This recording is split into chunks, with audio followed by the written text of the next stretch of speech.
Graças a Deus pela oportunidade que temos de abrir a Palavra de Deus mais uma vez. Convido os irmãos a abrirem as suas Bíblias para o livro de Mateus, capítulo 16.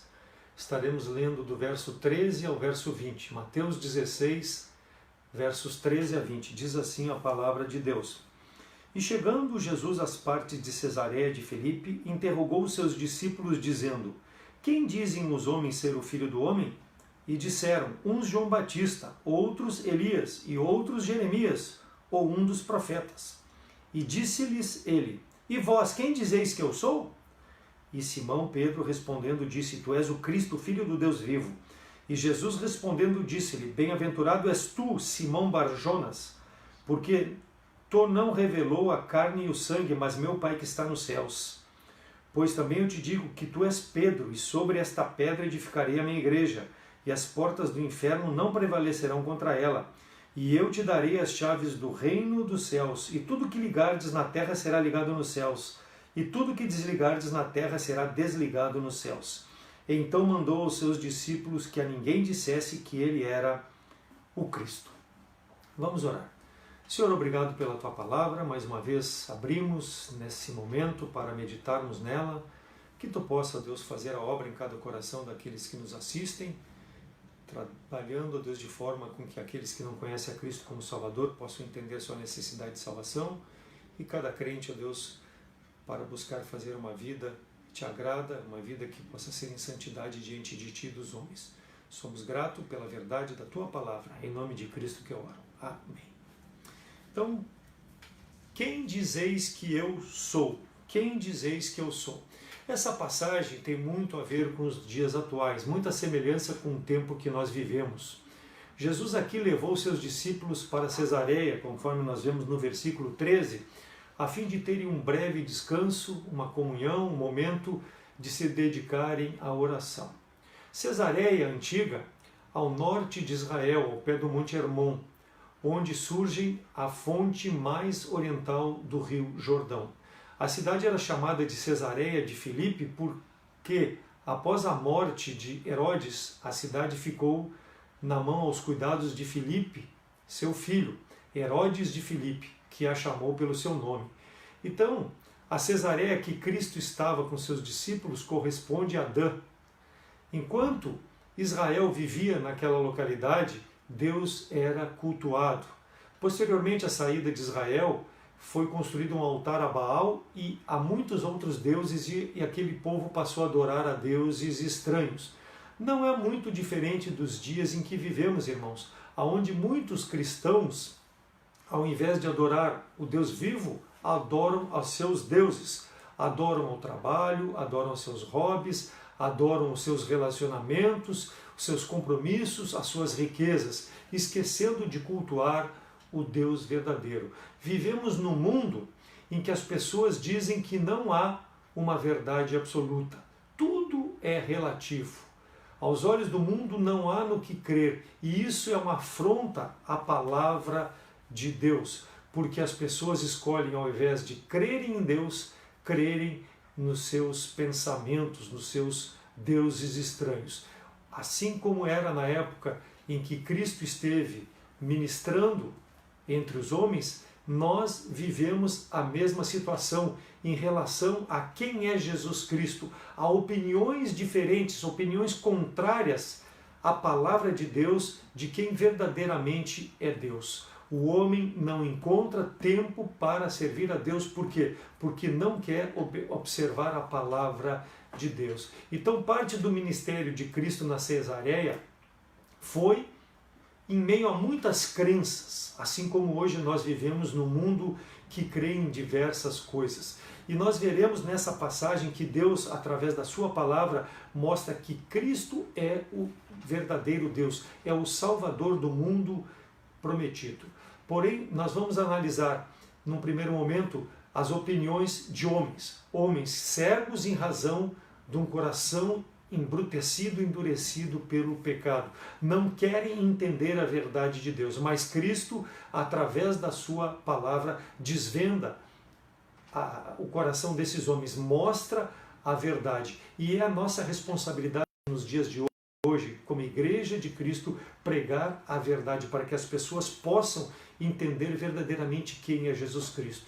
E eu quero destacar, irmãos, duas perguntas que Jesus Cristo fez e uma manifestação do Senhor Jesus em relação ao testemunho deixado. Primeira pergunta está no versículo 13, final. Quem dizem os homens ser o Filho do Homem? Jesus Cristo está aqui perguntando: o que os homens pensam a meu respeito? Hoje, o que os homens pensam a respeito de Cristo? A mesma pergunta que Cristo faz. Versículo 14, a resposta.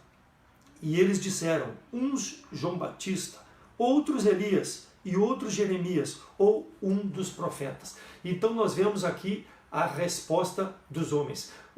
Os interlocutores são os apóstolos, porque Cristo está perguntando aos apóstolos o que aqueles homens pensavam deles. E eles estão aqui relatando o que era dito a respeito de Cristo. Havia uma variedade de opiniões entre aqueles homens daquela época em relação a quem era verdadeiramente Jesus Cristo. Eles relacionavam Jesus Cristo com a profecia, porque eles diziam que era um dos profetas. Elias, Jeremias, diziam que poderia ser um dos profetas, mas ninguém considerava Jesus Cristo como verdadeiramente o Deus verdadeiro. Ele era equiparado aos profetas, mas não reconheciam Jesus Cristo como Deus. Notamos, irmãos, que a opinião dos homens ela era obscurecida em razão do pecado. Eles eram cegos espiritualmente, assim como os homens nos nossos dias são cegos espiritualmente e são incapazes de reconhecer quem é Jesus Cristo. Não querem reconhecer que Jesus Cristo é o Filho de Deus, porque não querem entender com o seu coração, querem entender com a sua mente. E é impossível ao homem reconhecer quem é Jesus Cristo se não for com o coração. Quem dizem que eu sou? A pergunta do Senhor. Jesus deu testemunho de João Batista, porque João Batista é um dos relacionados pelos homens dizendo que Jesus Cristo era João Batista. Em Mateus 11:11, Jesus diz que João Batista foi o maior entre os homens nascido de mulher. No Antigo Testamento é dito que João Batista precederia o Senhor. Malaquias 4, 5 e 6 diz: eis que eu vos envio o profeta Elias, antes que venha o dia grande e terrível do Senhor, e convencerá o coração dos pais aos filhos, e o coração dos filhos aos pais, para que eu não venha e fira a terra com maldição. Então, Elias era o precursor, mas ele não era o Cristo, e os homens disseram que poderia ser Jesus Cristo Elias. Eles disseram também que era Jeremias. Jeremias estava entre os profetas citados, esperando que pudesse aparecer Jeremias e restaurasse a arca que supostamente ele escondera. E também referiram Jesus a Elias. Por quê? Porque Elias viria para restaurar todas as coisas. Veja aí no capítulo 17, versículo 10 e 11, o que Jesus Cristo fala. E os seus discípulos o interrogaram dizendo: por que dizem então os escribas que é mistério que Elias venha primeiro? Jesus respondendo disse-lhes: em verdade Elias virá primeiro e restaurará todas as coisas. Os homens se referiam a Jesus Cristo como Elias. E olha que diz versículo 12 e 13, Jesus fala: mas digo que Elias já veio e não o conheceram, mas fizeram-lhe tudo o que quiseram. Assim farão eles com o Filho do Homem, farão padecer. Então entenderam os discípulos que lhes falara de João Batista. Então os homens até respeitavam a Jesus Cristo, davam honra, mas as suas opiniões eram incorretas. Por quê? Porque eles não queriam reconhecer a divindade do Senhor Jesus. E assim é nos dias de hoje, irmãos, não é muito diferente. Jesus é amigo, Jesus é rei, mas as pessoas não querem reconhecer Jesus Cristo como seu único e suficiente Salvador. Por quê? Estão com o coração cegado, espiritualmente são cegos em razão do pecado. Defendem suas opiniões a respeito do Senhor, as suas ideias, mas não aceitam a verdade do Evangelho. Homens cegos em razão do pecado preferem ficar ao lado do seu ponto de vista, ao invés de reconhecer a verdade. Opinião não é verdade. Por quê? Porque a opinião ela é relativa ao pensamento de cada pessoa individualmente. Então ela não é verdade. Quando eu digo que 2 mais 2 é 4, é uma verdade, é um absoluto. Por quê? Porque 2 mais 2 não vai ser 5 nunca. Porque a matemática está fundada com base nessas prerrogativas. A ciência é estabelecida em cima dessas verdades. É um absoluto. Tudo aquilo que é opinião é relativo. E o relativo, irmãos, cega os olhos da pessoa. Por quê? Porque a opinião nunca se torna fato, nunca é absoluta, porque ela tem a relação em razão daquilo que a pessoa quer pensar. Então a primeira pergunta de Jesus Cristo para aqueles homens foi: o que os homens dizem a meu respeito? Os apóstolos apresentaram essa situação. Agora, a segunda pergunta está no versículo 15. E vós, quem dizeis que eu sou? Agora aqui o Senhor pergunta aos seus discípulos, vocês que me acompanham, vocês que estão comigo ao longo desses anos, vocês que viram os meus milagres, vocês que viram os meus ensinamentos, recebem os meus ensinamentos. Quem vocês dizem que eu sou? Qual é a posição de vocês em relação à minha pessoa?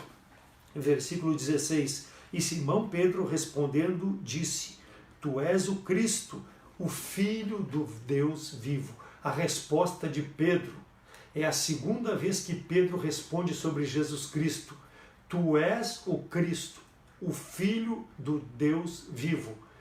Cristo igual a Messias. Pedro admitiu que era o Salvador que estava diante deles, conforme havia sido proclamado pelo Antigo Testamento. Desde Gênesis, Deus manifesta isso.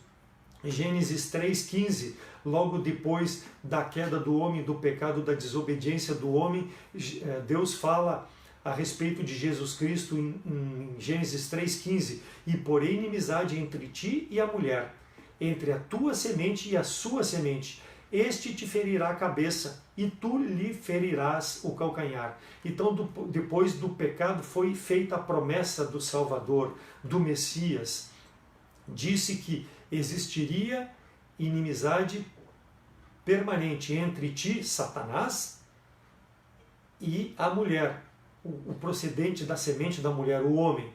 O descendente da mulher iria esmagar a cabeça da serpente, isto é, Cristo viria ao mundo e venceria Satanás quando ressuscitasse dentre os mortos. E tu ferirás o calcanhar. Foi necessário que Jesus fosse crucificado, mas isto, comparado com a sua ressurreição, é apenas um ferimento no calcanhar. Um ferimento no calcanhar é só um ferimento, não dá para se comparar com o ferimento de esmagar a cabeça. Um ferimento mortal que Jesus Cristo faria quando ressuscitasse ao terceiro dia. Esmagaria Satanás para toda a eternidade. Então Deus prometeu e Deus cumpriu. Deus prometeu que de Abraão procederia o Salvador e que esse Salvador seria um profeta maior do que Moisés. Deuteronômio 18:15. O Senhor teu Deus te despertará um profeta do meio de ti, de teus irmãos, como eu. A ele ouvireis.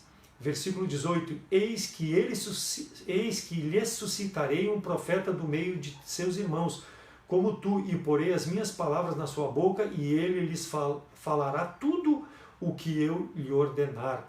E que também o Messias procederia de uma virgem, dizendo, portanto, o mesmo Senhor vos dará um sinal, eis que a virgem conceberá e dará à luz um filho, e será o seu nome Emanuel, Deus convosco. Isaías 7,14 refere a isso. E também que o Salvador procederia da linhagem de Davi, de Judá, e que nasceria em Belém. Miqueias 5,2, e tu, Belém Efrata, posto que pequeno entre milhares de Judá, de ti me sairá o que será Senhor em Israel, e cujas origens são desde os tempos antigos, desde os dias da eternidade. Então Pedro, quando Jesus perguntou, quem dizes tu a meu respeito? Ele disse, tu és o Cristo, ou seja, tu és Deus, tu és igual a Deus, aquele que nós esperávamos na carne, mas o Filho prometido, conforme a palavra do Senhor. Então, quando nós pensamos em filho, é porque é nascido em nossa família. Os israelitas esperavam um filho da carne, ou seja, da mesma natureza física do pai.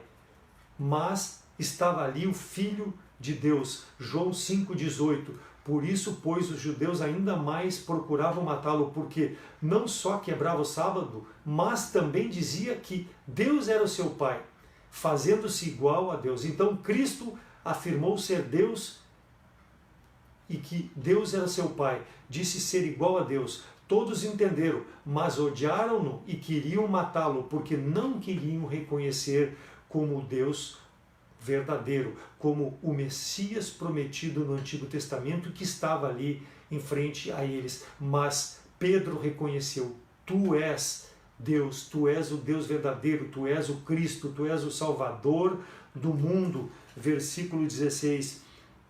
E Simão Pedro respondendo: tu és o Filho do Deus vivo. Deus vivo igual a Salvador. Então a condição do pecador, daquele que está nesse mundo sem Jesus Cristo, deve ser de achegar-se a Deus através de Cristo, de confessar a verdade que é proclamada, que Jesus Cristo é Deus. Ele é o Deus verdadeiro que veio a esse mundo para trazer salvação. Foi o que Pedro reconheceu, foi o que Pedro testemunhou. Deus vivo, teologicamente falando, é criador. Dá-nos essa ideia. E Pedro diz: és Deus vivo. Ele foi além disso, tu és Salvador. Tu és o meu Salvador. João 6, 67 a 69. Então disse Jesus aos 12: querei vós também retirar-vos?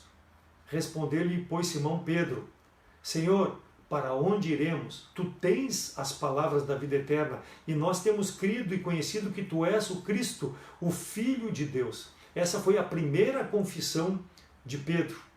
Muitos saíram com o que Jesus pregava, muitos se afastaram achando que o discurso era muito pesado para eles, que eles não reconheciam que ele era realmente o Filho de Deus. Para onde iremos, diz Pedro, tu tens a palavra da salvação. Então a segunda vez que Pedro diz: tu és o Cristo, eu creio que tu és o Filho de Deus, aquele prometido que está entre nós. Pedro anunciou isso como uma verdade absoluta, e é isso, irmãos, que nós proclamamos, essa verdade de que o Salvador veio a esse mundo para salvar os pecadores, dos quais nós somos o pior. Nós temos que ter isso para nós. Eu sou o pior dos pecadores, e por esse motivo eu recebo Jesus Cristo como Salvador. É o que nós proclamamos para que a pessoa possa reconhecer, assim como Pedro reconheceu. Perguntado, respondeu: Senhor, não há salvação em nenhum outro, porque só tu é o Deus verdadeiro que se encarnou e veio trazer vida eterna. Atos 4, 12. E nenhum outro há salvação, porque também debaixo do céu nenhum nome é dado entre os homens pelo qual devamos ser salvos. O nome de Jesus Cristo. É o que Pedro respondeu. Versículo 17. Como Pedro aprendeu? Era a opinião dele? Ele sentiu alguma coisa? Ele observou? Como que ele respondeu? Como que ele aprendeu? A resposta está na palavra de Deus, o versículo 18. E Jesus respondendo disse: bem-aventurado és tu, Simão Barjonas, porque não te revelou a carne e o sangue, mas meu Pai que está nos céus. Não foi a carne, não foi o sangue, não foi o homem que revelou, mas o Pai que está nos céus. Então Pedro respondeu com base naquilo que ele observou pela palavra de Deus, porque a palavra de Deus que revela verdadeiramente quem é Cristo. Não se pode conhecer a Cristo como Salvador senão pela pregação da palavra de Deus. Por isso que nós abrimos e pregamos a palavra de Deus, para que a pessoa possa responder: quem é Jesus para ti? Quem é Ele? E responder através da palavra de Deus que Ele é o Cristo, o Salvador do mundo, o verdadeiro Filho de Deus que veio para me livrar dos pecados. Por quê? Porque se não fosse assim, o homem estaria perdido eternamente. O homem estaria condenado nesse mundo. O homem estaria vivendo sem esperança nesse mundo. Mas quando ele confessa que tu és o Cristo, ele tem vida eterna. Então, Cristo aqui confrontou os apóstolos com aquelas respostas que os homens deram, e ele pediu uma posição, e o Pedro se levantou prontamente, como sempre foi, de tomar a frente. Tu és o Filho do Deus vivo. Então, essa é a verdade que nós pregamos, e a verdade que, se tu não proclamou Jesus como Salvador, precisa, no dia de hoje, reconhecer Jesus Cristo como Salvador. Então, a primeira pergunta foi: quem é que os homens dizem que eu sou? A segunda pergunta foi: quem vocês dizem, meus apóstolos, meus discípulos, que eu sou? Então, Deus faz a mesma pergunta para ti: quem Cristo significa para ti? Mas nós notamos uma terceira manifestação do Senhor Jesus, que não é pergunta. O Senhor Jesus deixou o testemunho da verdade. Versículo 17, a parte final, versículo 18 e 19. O testemunho da verdade deixado pelo Senhor. Porque tu não revelou a carne e o sangue, mas meu Pai que está nos céus. Porque também eu te digo que tu és Pedro, e sobre esta pedra edificarei a minha igreja, e as portas do inferno não prevalecerão contra ela.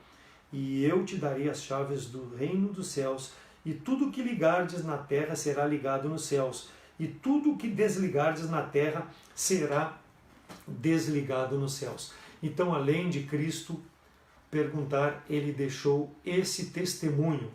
Ele falou com convicção de que Pedro é a pedra. E ele diz: sobre esta pedra edificarei a minha igreja. Jesus deu o nome de Pedro nesse momento, porque Simão era o nome de Pedro. Jesus chamou de Pedro. Pedro é uma pedra pequena, uma rocha pequena. Os outros evangelhos, quando falam de Pedro, referem-se a Cefas, que em grego quer dizer pedra. Mas Jesus aqui, em Mateus, está dizendo: tu és pedra, Pedro. Então, quando Jesus surge a pergunta, diz: sobre esta pedra edificaria a minha igreja, será que Jesus Cristo está se referindo que Pedro seria a base da igreja? Não, pois Pedro é uma pedra pequena, a base da igreja é uma pedra enorme, é a pedra angular, a pedra que é Jesus Cristo. Ela é a base da igreja. A igreja é edificada sobre Jesus Cristo. Ele é o fundamento da igreja, a igreja universal de Deus aqui nesse mundo. Versículo 16: tu és o Cristo, o Filho do Deus vivo. Somente o Filho de Deus que pode ser a base da nossa fé. Gênesis 28, 18 diz: então levantou Jacó pela manhã de madrugada e tomou a pedra que tinha posto por cabeceira e pôs por coluna e derramou azeite em cima dela. Versículo 19: e chamou o nome daquele lugar Betel. Versículo 22: e esta pedra que tenho posto por coluna será a casa de Deus. A primeira vez que a palavra pedra se refere na Bíblia, aqui no livro de Gênesis, no Antigo Testamento, quando Deus tratou com Israel. Quando Jacó, a caminho de Padã-Arã, deitou-se à noite para repousar e colocou uma pedra como travesseiro para deitar sobre essa pedra. E a palavra de Deus diz que ele teve um sonho e sonhou que havia uma escada colocada na base da terra que ia até o topo dos céus. E naquela escada os anjos subiam e desciam durante o sonho de Jacó. E no topo da escada estava o Senhor. E o Senhor apareceu a Jacó, Deus apareceu e prometeu que a descendência de Jacó seria como o pó da terra.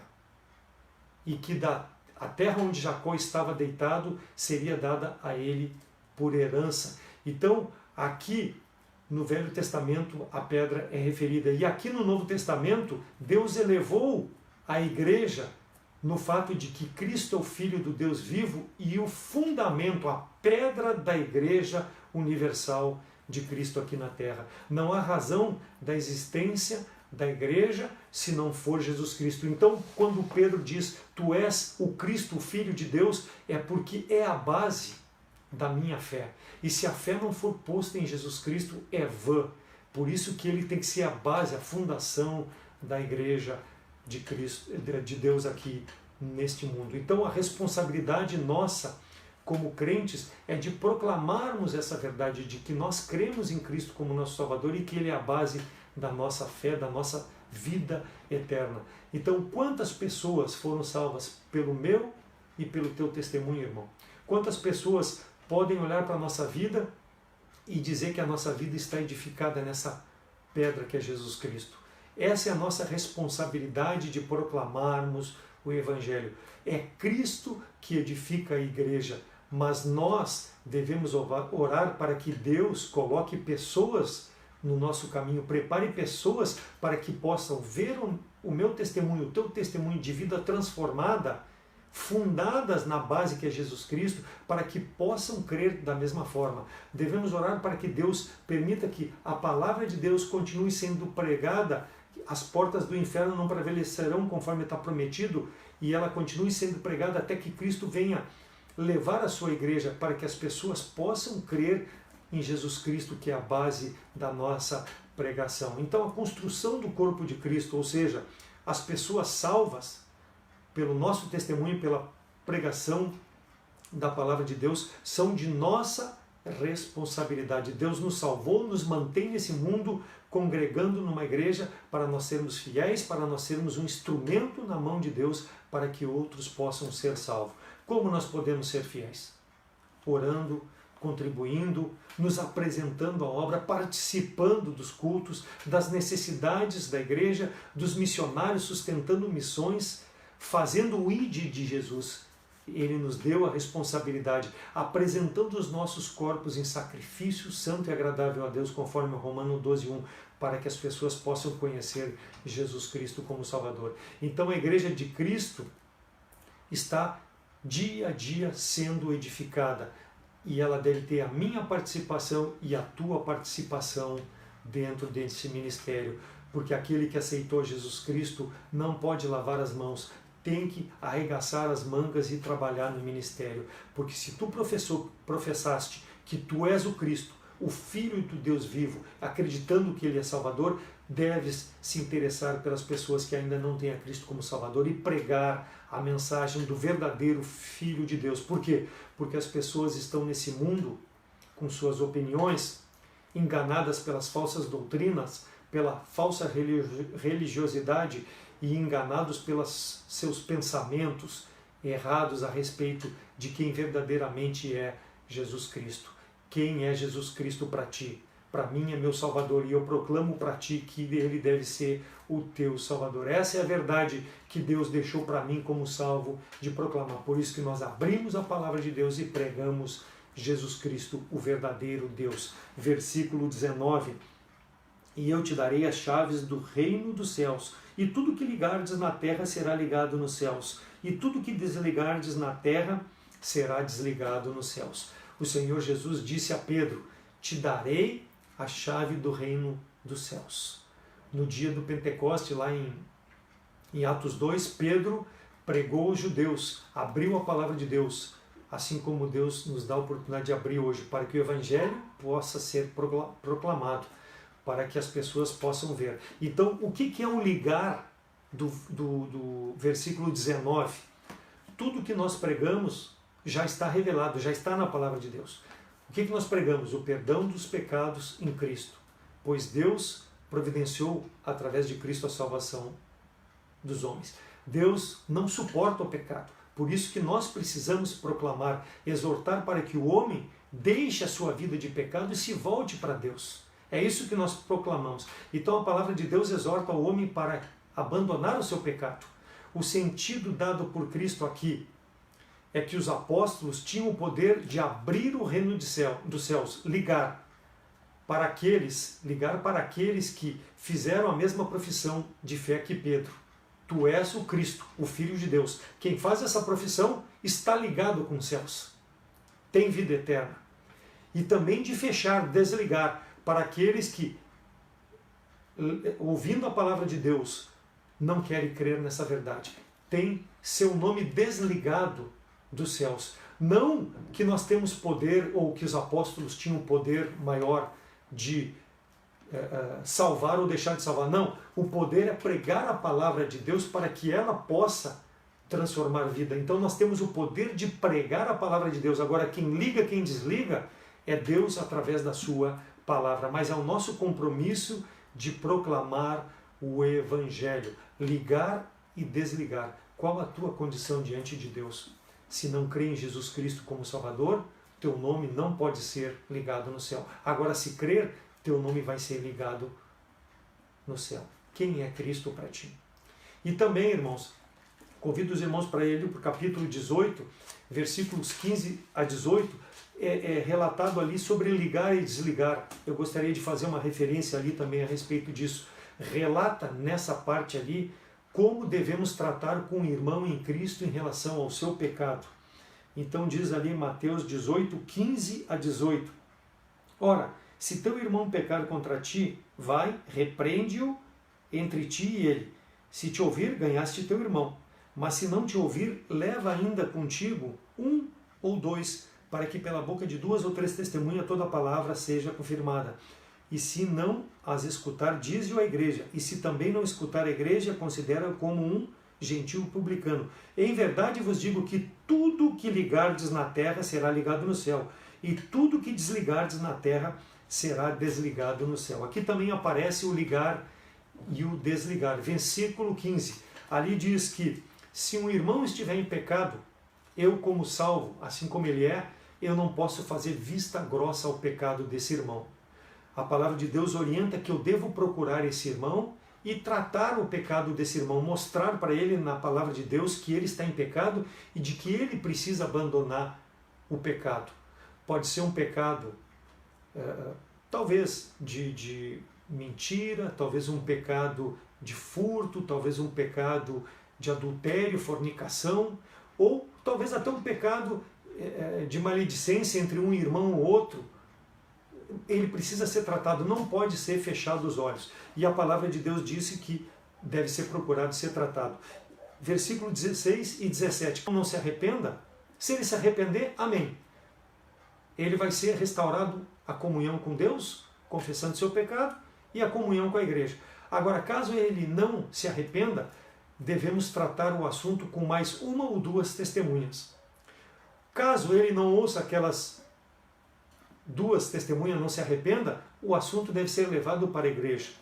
Caso ele não queira se arrepender diante da igreja, ele deve ser afastado da comunhão. É o que a palavra de Deus nos diz. Então Deus revelou aqui na sua palavra tudo que é a vontade de Deus, tudo que agrada a Deus, tudo que é pecado, tudo que não é pecado, diante dos olhos de Deus. Então o desligar é fazer o que Deus já fez. Deus desligou o pecado da sua presença. Então quando nós pregamos a salvação em Cristo, se há arrependimento, a pessoa é ligada aos céus. E quando nós falamos com um crente em Cristo que está em pecado, se ele confessa o seu pecado, é restabelecida a comunhão com Deus. Se ele não aceita o pecado, ele continua afastado da comunhão com Deus. Então ligar e desligar no céu e na terra, aqui nesse contexto específico, é que a liderança da igreja, os membros da igreja local ou até um membro individualmente tem autonomia de aplicar a palavra de Deus em tratar o pecado. E nós como igreja, disciplinar aquele que não quer ouvir a exortação de arrependimento, de confessar o seu pecado, de abandonar, para que ele seja afastado da comunhão com Deus. Então, se ele não se afastar, ele vai ser desligado da comunhão com a santidade, com a igreja local. E se ele aceitar, ele vai ser restaurado à comunhão, pode até sofrer alguma disciplina, mas vai retomar a comunhão. Aqui, irmão, não estou falando em a pessoa ser salva, não ser salva, perder a salvação ou não perder a salvação.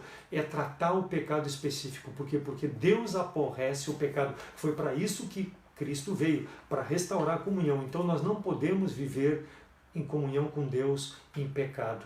João 20, 21 a 23.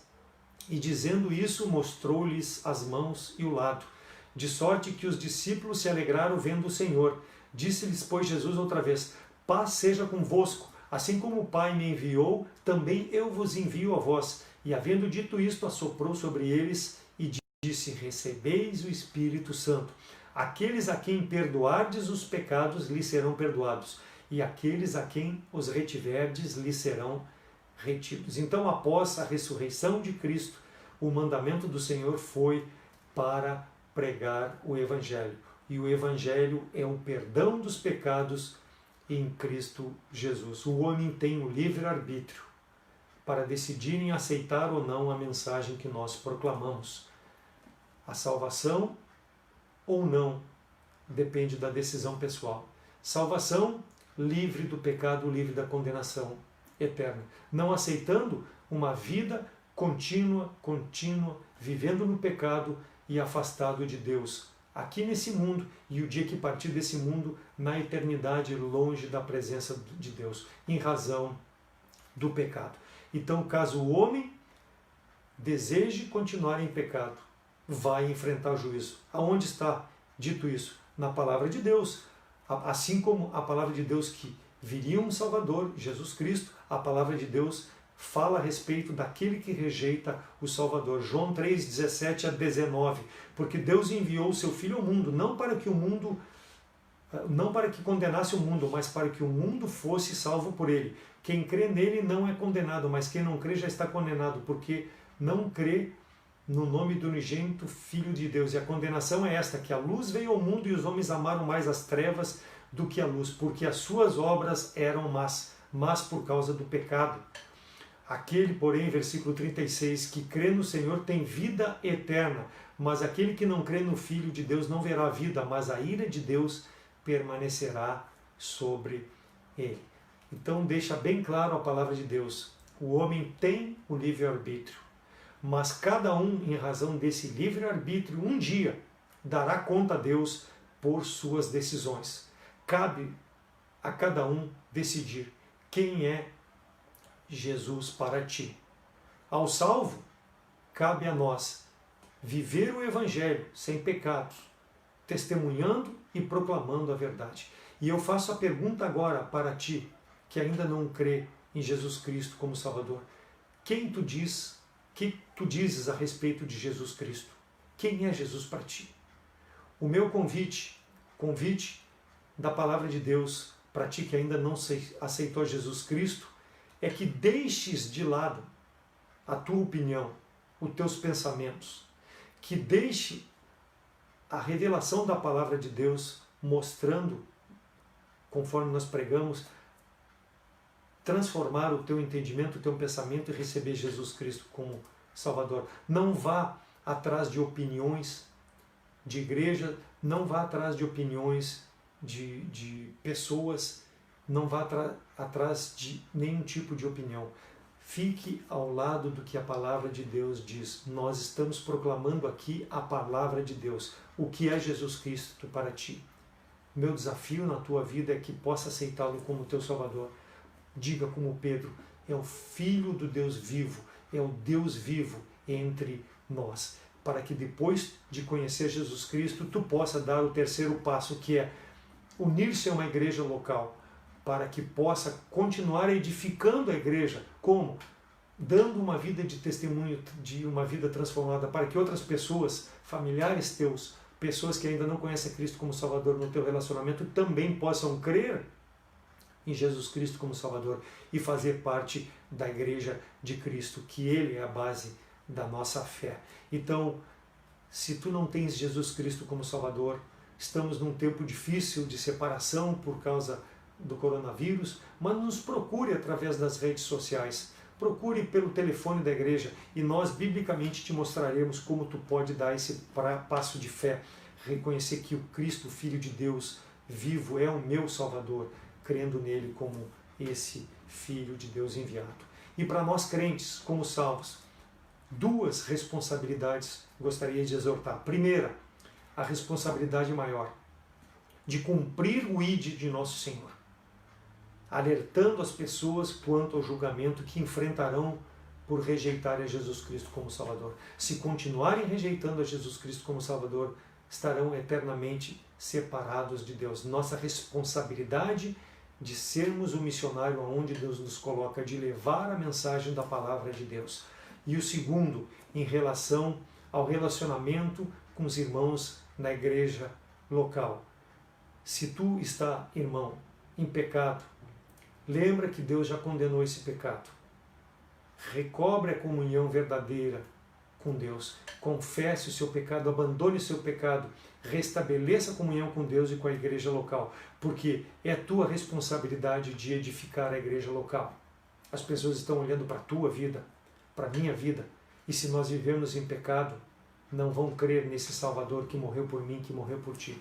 Então a exortação é para que tu possa, assim como eu, viver uma vida de santidade, para que a igreja possa continuar sendo edificada por Cristo, que é a base dessa nossa fé. E nós somos um instrumento para a salvação das pessoas. Então, cada crente faça a sua parte para a edificação da igreja de Cristo. Mateus 16, 19 e Atos 10, 43. E este dão testemunho todos os profetas de que todos os que nele creem receberão o perdão dos pecados pelo seu nome. Então, através da proclamação do Evangelho, através da anunciação, é que as pessoas aceitam Jesus Cristo. Confere o desligamento da culpa do pecado e o ligamento do seu nome nos céus. Porém, a rejeição é dita que deixará eternamente longe de Deus por causa da condenação que o pecado vai trazer, desligando de Deus eternamente. Então, a responsabilidade do crente em anunciar a palavra de Deus, as verdades que nós temos ouvido, visto e devemos proclamar. E para ti que não tem a Cristo como Salvador, responsabilidade pessoal, porque dará contas um dia de crer ou não. Qual a tua posição? Quem é Cristo para ti? Amém? Vamos orar. Senhor nosso Deus, obrigado pela tua palavra, que mais uma vez foi aberta, proclamada. Sonda cada coração, faça a obra que somente tu pode fazer em cada coração para a salvação daqueles que ainda não conhecem a Cristo como Salvador. E para os crentes, ó Deus, que cada um de nós possa buscar viver uma vida de santidade na tua presença, que o teu Espírito possa nos convencer do pecado para que possamos abandonar e viver uma vida que faça a tua vontade, para que as pessoas possam ver sua necessidade de salvação através da nossa vida. Obrigado pela tua palavra, pela salvação em Cristo que eu oro agradecido. Amém.